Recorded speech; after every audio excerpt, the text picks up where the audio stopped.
What's your take on how brands who are successfully pivoting are doing this?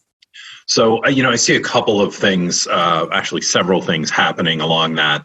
And we do find ourselves in a remarkable point in history. There's no question about it. And as difficult as this is for personal reasons, from the business side of things, it's equally difficult, just in different ways. There's this kind of concept of, having a persona for your business and how you get there is well known. I think today, right now, for the foreseeable future, there is only one persona that a business should be having. And that is the persona of being helpful to their customers, to being supportive of their customers. Companies also need to look internally and realize that as a corporate entity, or even as a small business entity, your business also serves its employees. And we're seeing a lot of conversation right now around large companies are doing this, and large companies can generally afford to do this.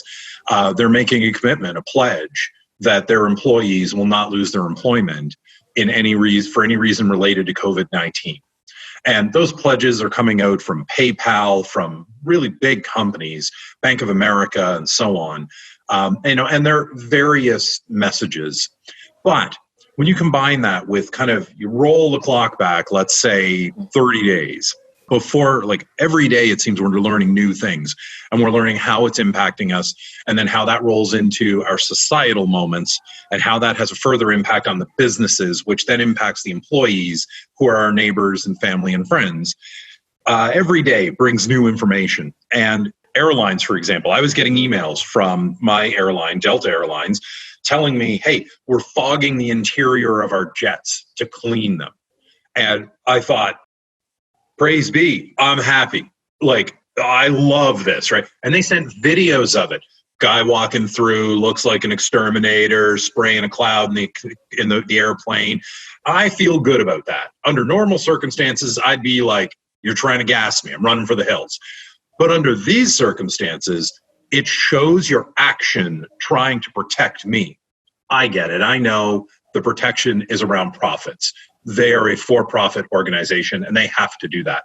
But the marketing of that message that it's protecting me went a long way with me. Still haven't flown anywhere for obvious reasons. But then about 2 weeks after that, they sent around another email saying, we're just going to do this from now on, forever moving forward. This is our normal cleaning procedure for our airplanes, because they got such a positive response from their clients saying, thank you very much. They looked at that and realized we have a marketable moment here where we get to say, not only are we protecting you now, we'll protect you in the future by doing more of this. This will become standard. And that has the effect then of changing the conversation of complaints, the nature of complaints.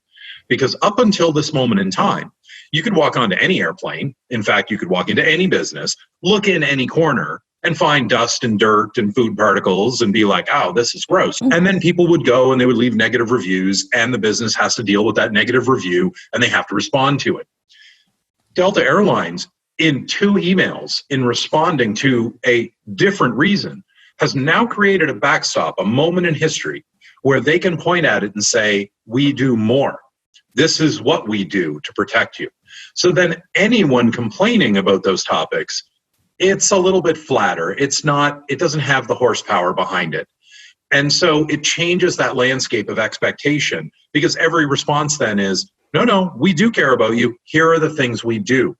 So that crushed up Dorito that you found under your seat, it's been sterilized. I don't know that argument holds up, but technically all of the pieces are there. And it does allow their customer support to have different conversations. It allows the average consumer who sees these kind of reviews and these negative sentiments to filter it a different way and say, oh, you're complaining about the interior of the airplane? That's not a complaint anymore. They fogged the airplanes. They're sterilized. And it changes that conversation moving forward. And so I think we're going to see a lot more of that, and we're going to see a lot of brands pivoting to this single persona of, we are actively protecting you. here's what that looks like. That's a big step forward, I think.